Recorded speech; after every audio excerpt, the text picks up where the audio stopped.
se você tá meio perdido em tudo que foi divulgado até aqui, saiba que você não está sozinho. Uma série de eventos e alegações que beiram o inacreditável dão um ar de série do TikTok feita com baixo orçamento apenas para criar entretenimento. Ou uma justificativa. Ou só tentar encerrar uma história que no fim pode se voltar contra o escritor. Pode escolher, qualquer opção se encaixa. No vídeo de hoje eu vou trazer um resumo das alegações dos últimos 3 dias. E se você não estiver usando o nariz de palhaço, você vai viver esse momento errado. O golpe do táxi, a vítima que é o juiz, o relatório que só a mídia tem acesso e as fotos comprometedoras que, nossa senhora, é pior que um nude. Então é isso. Você quer entender o mais novo passo dado pelo atual regime que vivemos em Brazuela em nome de se salvar a democracia? Então separa a pipoca, fica confortável e deixa eu te atualizar.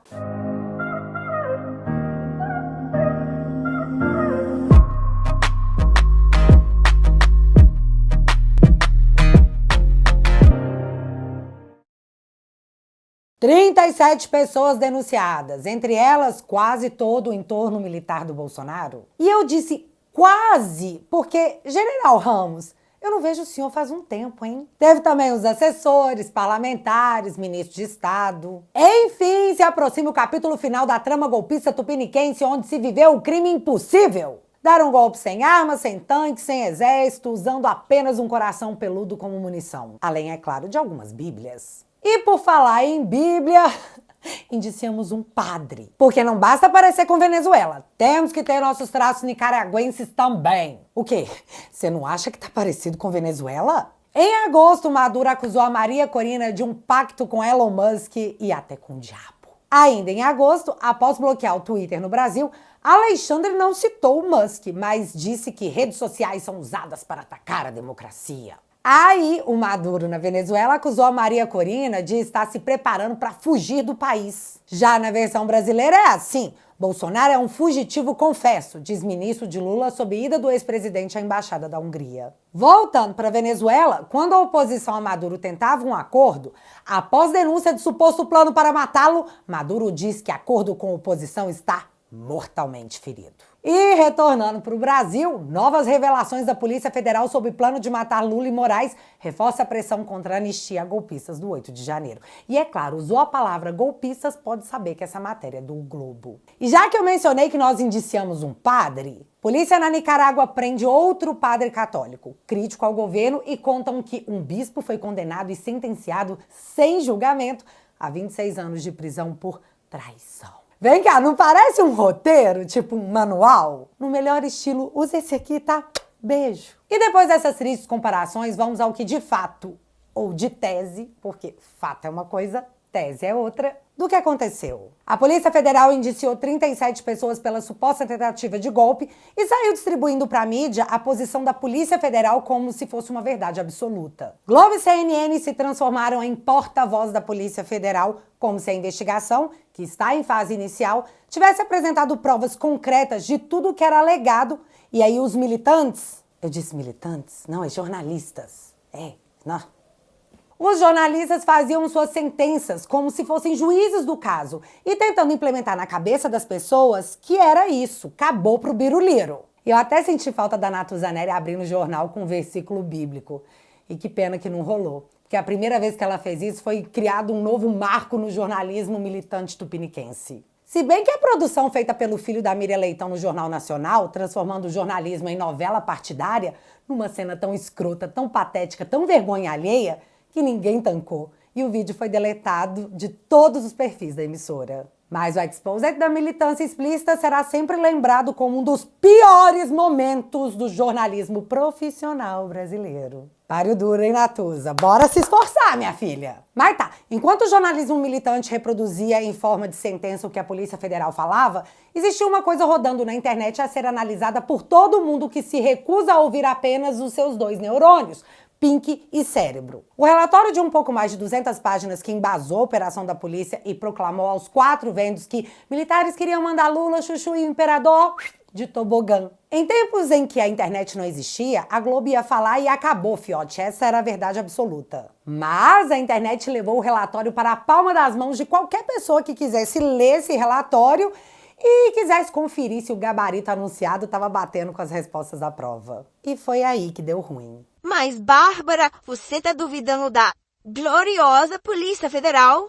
Então, eu tô. E eu já vou dar os meus motivos mais pra frente. Por hora, você tem que saber que uma galera também tá torcendo o nariz. E como criticar a palavra de instituições que são contra o Bolsonaro no Brasil é crime, eu vou ficar com a matéria da Folha, já que o regime ainda está constrangido de ir diretamente para cima de jornais tradicionais que não estejam 100% alinhados. Investigação sobre plano para matar Lula e Moraes tem indícios e lacunas. Indícios, como o pai dos burros, o Google, nos conta, é algo que indica a possibilidade, mas não é um fato concreto. E então a Folha faz um compilado de quais são esses indícios e quais são as lacunas dentro desses indícios apontados. Portanto, se liga. Sobre a reunião com Braga Neto, a Folha diz que os indícios são que mensagens com um suspeito teor golpista começaram a surgir a partir do dia 12 de novembro de uma reunião na casa do general Braga Neto, onde estaria o Cid, o Major Rafael e o tenente-coronel Hélio Ferreira. Mas, segundo a matéria, a lacuna desse indício é que não existe nenhum indício do que foi de fato tratado nessa reunião.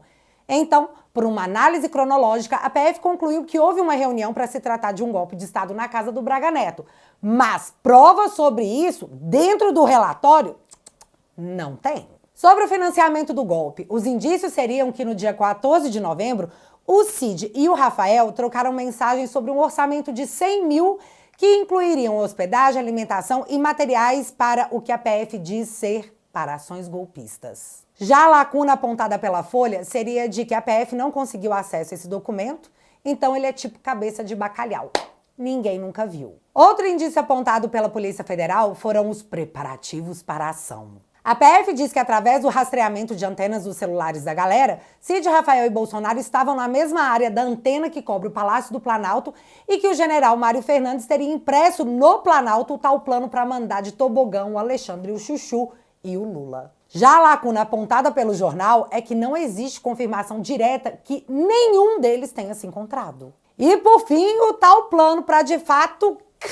O indício foi um texto encontrado no HD do Fernandes, e esse texto descrevia etapas de uma operação, armamento e riscos envolvidos. Já as lacunas nessa alegação são as que não se sabe a quem esse documento foi apresentado e que nos casos do Lula e do Chuchu não existem outros elementos de provas de que as coisas foram além do que um texto. Além disso, até o momento a PF não soube identificar sequer quem seria o tal do Juca. Mas em uma outra análise de quem leu o relatório e não ficou apenas repetindo o que a PF comunicou, foi o jornalista David Agape no portal Investigação, onde ele fez a seguinte matéria. Kids pretos e golpe. Polícia Federal usa especulação para acusar plano contra Moraes.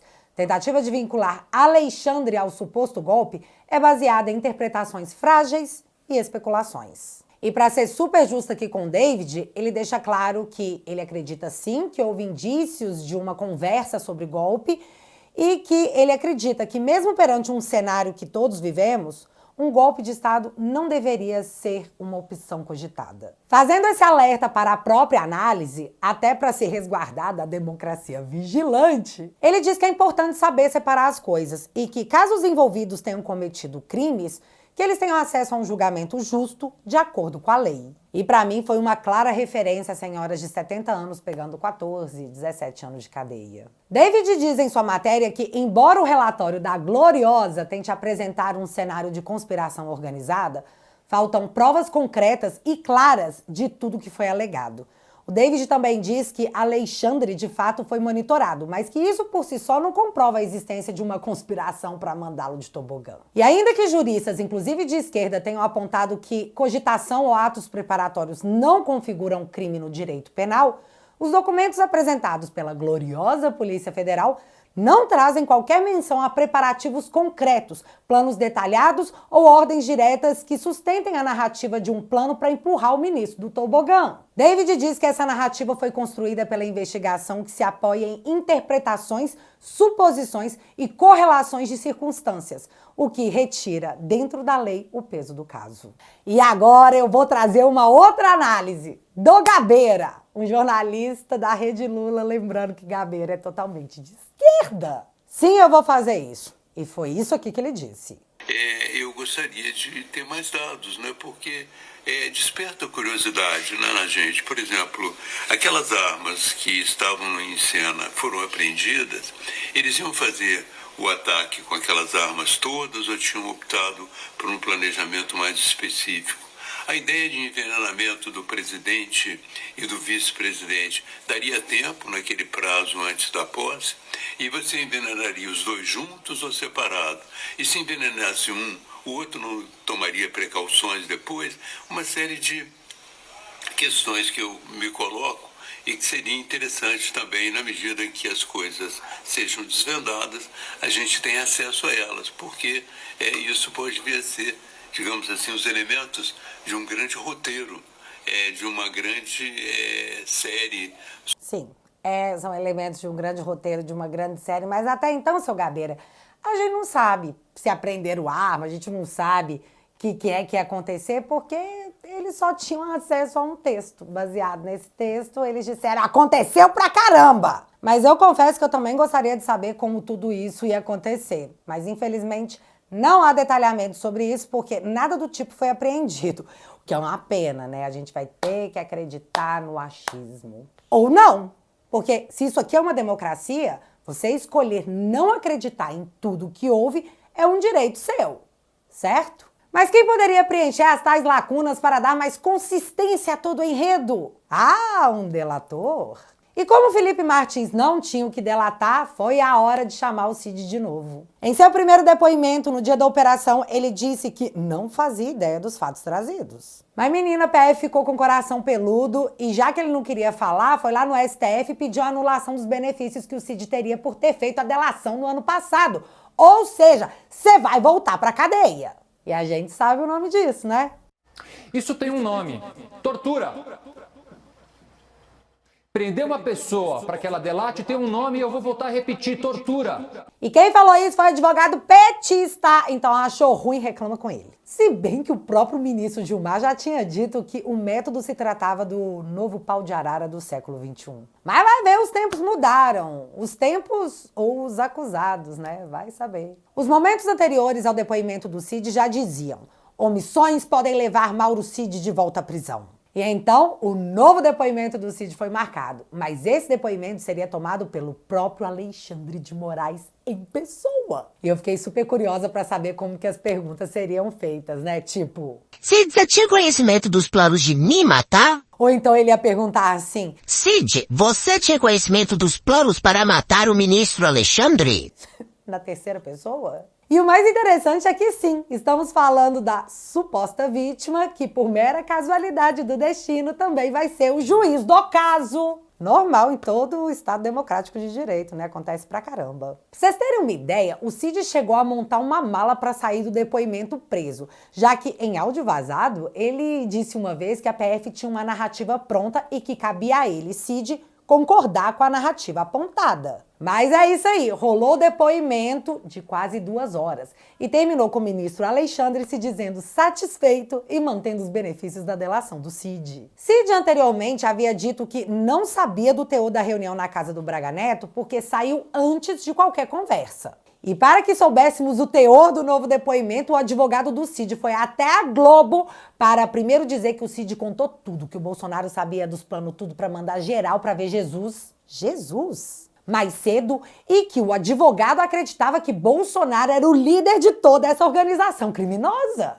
Nessa hora eu pensei que Natuz ia aparecer com versículo bíblico para o seu novo ato. Porém, poucos minutos após essa declaração, o advogado do Cid volta à mesma emissora para dizer que não é nada disso. O Cid não disse que o Bolsonaro sabia desses planos e que ele nem lembrava disso ter sido perguntado na oitiva. E vem cá, não é a primeira vez que esse advogado faz isso, já que ele chegou a negar a delação do Cid, depois disse que ele tinha feito sim, depois disse que não fez não. E eu sei que pode parecer loucura para muita gente, mas para mim é uma estratégia para confundir geral e deixar uma dúvida no ar do que realmente Cid possa ter dito, já que, como eu falei antes, as lacunas da investigação só poderão ser preenchidas por alguém que fale, caso contrário, pau de arara do século XXI para você, meu amigo. Há agora todo um debate jurídico a respeito de qual seria o crime a ser apontado e sentenciado, já que Lula, Chuchu e Alexandre estão vivinhos da Silva e o golpe nunca passou de uma história contada, já que Lula é o presidente. E mesmo que tudo isso tivesse acontecido, o Código Penal não criminaliza planejamento. Uma outra coisa que está em discussão é que pega mega mal para uma democracia a suposta vítima de uma tentativa de assassinato ser o juiz do caso,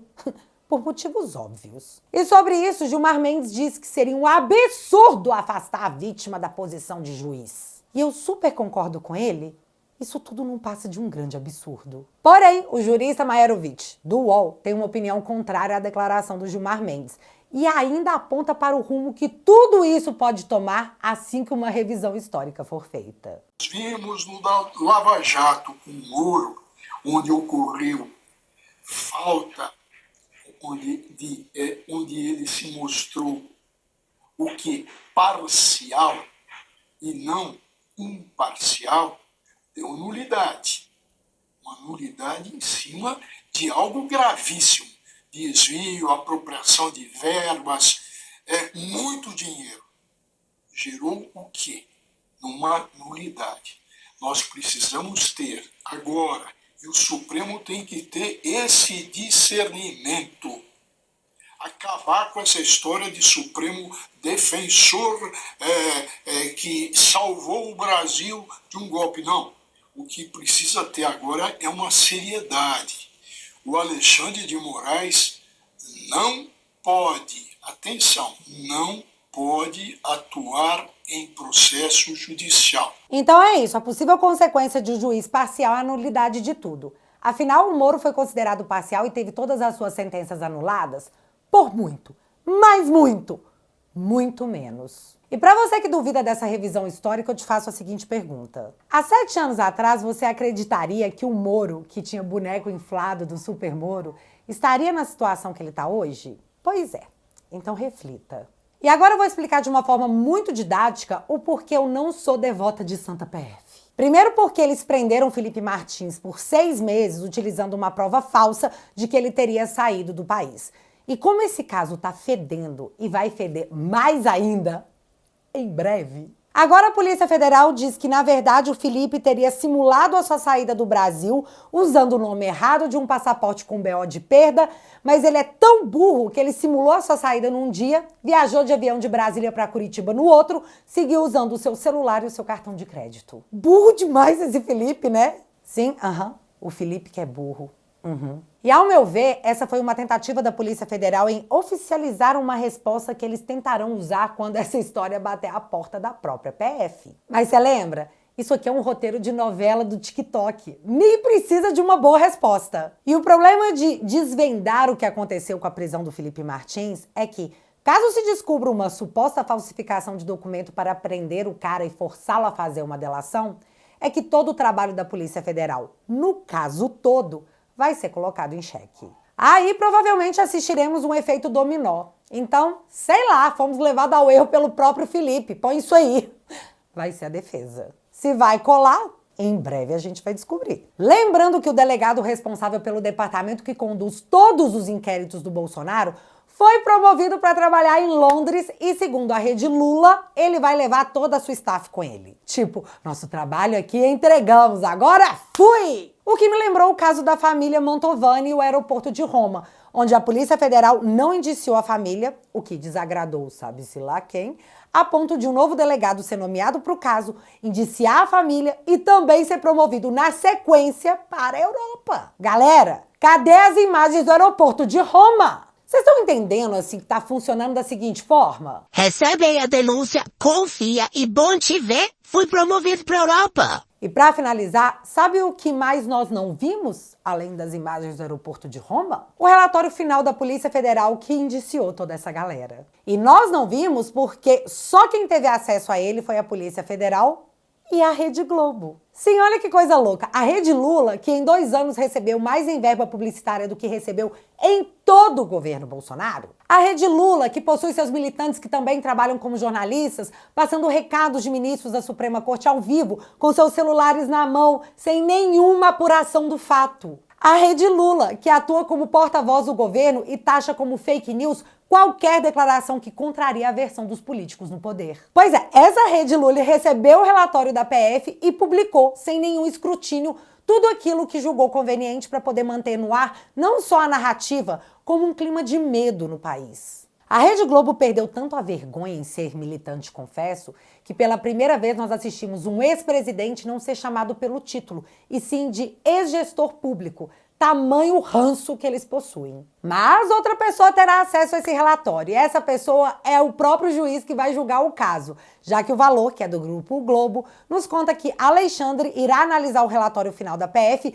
antes que ele seja enviado para a PGR. Ou seja, ficou parecendo que antes de enviar para a pessoa que pode denunciar o caso, que levará à possibilidade de Alexandre julgar, ele vai analisar para ver se está tudo certinho. Se não foi isso, foi o que pareceu. Mas não para aí, já que o grupo porta-voz dos donos do poder também informa que o julgamento não será no plenário do Supremo, e sim na primeira turma, onde estão os ministros Alexandre e Zanin, que eu não sei se vocês lembram, estava em reunião na casa do Lula lá no Alvorada, bem no dia em que o tio França dos foguetes...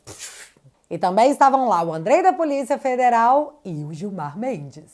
Mas seguindo, na primeira turma, além de Alexandre e Zanin, também tem Dino, Carmen Lúcia e Fux. E dessa forma é reduzida a quantidade de juízes que podem divergir, além de tirar do julgamento o Mendonça e o caso Conká. Mas olha, é tudo para salvar a democracia, viu? Porém, nessa semana ficamos sabendo que Alexandre foi impedido de proferir voto em uma ação onde ele é parte. E essa ação foi movida pela esposa do Clezão, que faleceu na prisão e que, mesmo com a PGR pedindo a sua soltura, Moraes manteve Clezão preso. E o desfecho disso é triste e todos nós sentimos muito tudo o que aconteceu. Quem sabe não é essa hora que a justiça vai resolver colocar a mão na consciência antes que a revisão histórica o faça. É, até seria legal, né? Mas alerta de spoiler, não contem com isso. Afinal, Alexandre já anunciou que a volta da normalidade democrática passa diretamente pela regulação das redes sociais. E o que eu entendi disso foi: se a gente controlar a internet, a normalidade democrática será restaurada e assim teremos o fim da impunidade. Cortar a voz dos dissidentes é o começo da pacificação. É sério, foi o que eu entendi. E se preparem, porque esse julgamento para regular as redes sociais vai ocorrer no dia 27 de novembro. E é claro que você vai se inscrever aqui para não perder os melhores e prováveis piores momentos de mais uma amostra do poder supremo da Suprema Corte em sua busca para salvar a democracia. E se você quiser saber quais serão os próximos capítulos dessa novela de TikTok de baixo orçamento, aguardem as cenas dos próximos capítulos. E já que você ficou até aqui, galera, eu fiquei chocada com as últimas coisas que rolaram nessa última temporada da saga para salvar a democracia.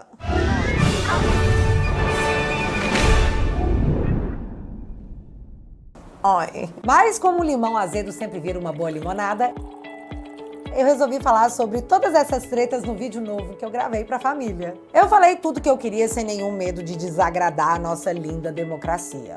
Só que nem tudo são flores e uma coisa triste aconteceu. Cara, eu me dei conta que você tá aqui fora, sem acesso a todos os conteúdos exclusivos dessa família. Você tá perdendo conteúdos divertidos como o Te Barbarizei, uma série super engraçada que eu faço pra te atualizar. Meus documentários exclusivos, o Gabinete do Pop com episódios inéditos do Heróis e Mais. E os vídeos de geopolítica super divertidos do Saindo da Bolha. Todos esses conteúdos estão esperando por você na família Te Atualizei. Você quer continuar aqui fora, confuso com as invencionices dos jornalistas, ou você quer embarcar comigo nessa jornada irritante, mas que não vai nos impedir de rir no final? Juntos, você sabe, somos mais fortes. Beijo! Como eu disse em outros vídeos, assinando teatualizei.app, você financia o meu trabalho, a minha defesa em meio ao assédio jurídico que eu tô vivendo, e em troca eu te ofereço conteúdos exclusivos. Mas não apenas isso, porque a partir de agora você vai financiar o meu ataque. Porque eu cansei de ver geral falando o que quer sobre mim, sobre o que eu penso, na intenção de se criar matérias que possam de alguma forma embasar a dita justiça que vivemos para avançarem contra mim, que sou claramente uma voz dissidente de boa parte do que eu assisto. Então eu decidi que eu vou começar a processar lançar também. E aí, meu filho, seja o que Deus quiser. Mas vocês fiquem tranquilos que eu trago as atualizações para vocês em breve. A assinatura custa 10 bororos por mês. E como estamos em Black November, você ganha 4 meses de desconto na assinatura anual. E caso você queira contribuir assinando só uma vez, tipo, pra sempre, você vai levar de brinde esse boné mega opressor que não traz seu amor em 3 dias, mas promete uma ação repelente de esquerdista por pelo menos 5 metros. Pelo menos é o que reza a lenda. Portanto, se você quiser e puder, eu vou deixar o link fixado aqui no primeiro comentário. E desde já, muito obrigada. E se você ainda não é inscrito aqui no meu canal, meu amigo, se inscreve e deixa seu like. Porque você já sabe, acontecendo alguma coisa de relevante ou irrelevante, a gente volta.